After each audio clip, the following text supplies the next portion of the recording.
Nosotros no hemos conducido nunca el movimiento en una forma rígida ni ajustada. No. Nosotros lo hemos hecho con una gran amplitud y una gran ductilidad. Algunas veces me decían que cómo yo permitía, que sí señor, yo permito todo en el movimiento. A nosotros no tenemos prejuicios de ninguna naturaleza, porque así tienen que ser los movimientos. Tenemos hombres de extrema derecha y tenemos hombres de extrema izquierda. Nunca me olvido que cuando organizamos esto, vino un día el ministro de Relaciones Exteriores, que era un conservador, el doctor Remorino, conservador de Córdoba casualmente, secretario de Julito Roca, fíjese usted. Bueno, viene y me dice, sí, yo había puesto allí a Borlengui, a Bramulio, un montón de muchachos que venían del socialismo. Y me dice, pero usted está colocando todos comunistas ahí, me dice. Y le digo, yo no se aflija, Remolino, es para compensarlo a ustedes que son reaccionarios. Juan Domingo Perón, probablemente la figura política que más controversia ha causado en la Argentina en el último siglo. O lo amás o lo odias, es así de simple. Algo que siempre se discute en torno a la figura de Perón es dónde deberíamos colocarlo en el espectro ideológico, derecha o izquierda. ¿Perón era facho o zurdo? Esta es una discusión bastante recurrente, sobre todo en redes sociales. Por ejemplo, recientemente me encontré con este tweet que citaba una definición dada por inteligencia artificial. Pensar que mis profesores me decían a mí que era vago.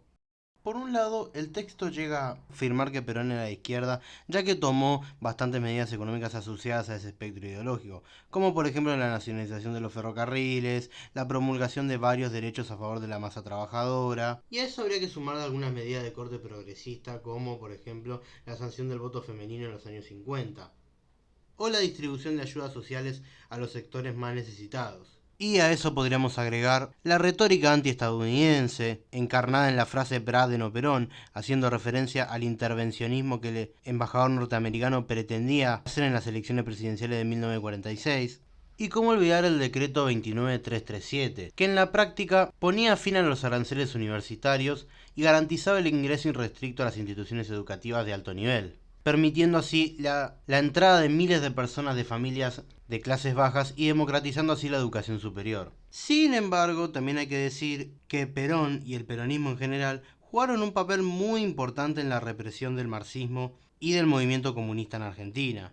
De hecho, durante los primeros gobiernos peronistas, la represión hacia intelectuales de izquierda y hacia miembros del Partido Comunista y otras organizaciones marxistas era moneda corriente.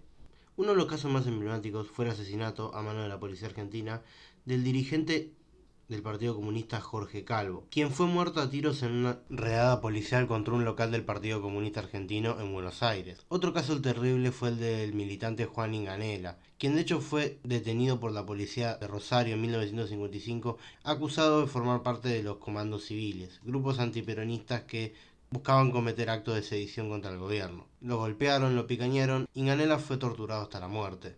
De hecho, si nos paramos a pensar un minuto, nos damos cuenta de que la razón por la cual ningún partido comunista logró formar un movimiento popular en Argentina es precisamente por la presencia del peronismo. Porque el peronismo, entre comillas, monopolizó al sujeto histórico del marxismo, la clase obrera. Perón consideraba que el intervencionismo total era una forma de preservar el capitalismo, no de subvertirlo. Él mismo consideraba que, concediendo derechos a los trabajadores, podría alejárselos de la radicalización que proponía el marxismo. Esto está plasmado también en muchos de sus escritos.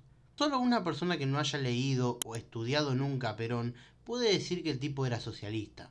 A eso deberíamos agregar aspectos más controvertidos respecto a Perón, como el hecho de que durante los años 70, durante su último gobierno, él respaldó ampliamente la creación de la AAA, una organización que, como indica su nombre, la Alianza Anticomunista Argentina, buscaba asesinar a militantes de grupos de izquierda. De hecho, el propio Perón y muchos dirigentes de su entorno planteaban la necesidad de purgar al peronismo, ya que consideraban que éste había sido infiltrado por movimientos filomarxistas.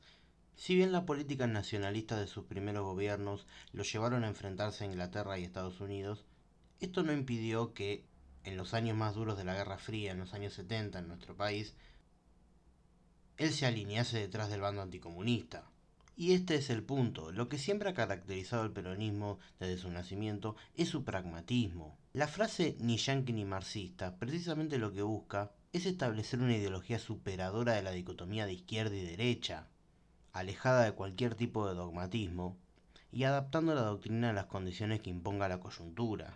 Haces a Dios que vengo condenando por igual los abusos del comunismo y los abusos del capitalismo.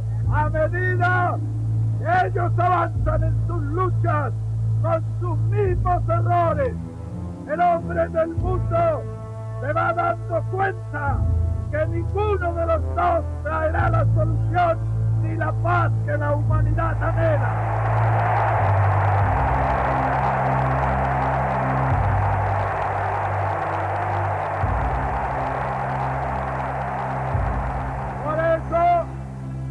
Los hombres honrados de todos los pueblos se suman a nuestra tercera posición.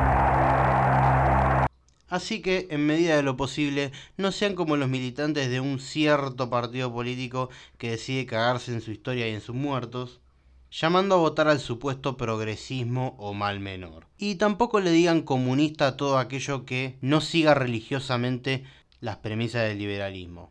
Como siempre, no olviden suscribirse, dejar like y dejar un comentario en la caja de abajo. Sin nada más que agregar, eso fue todo. Nos vemos.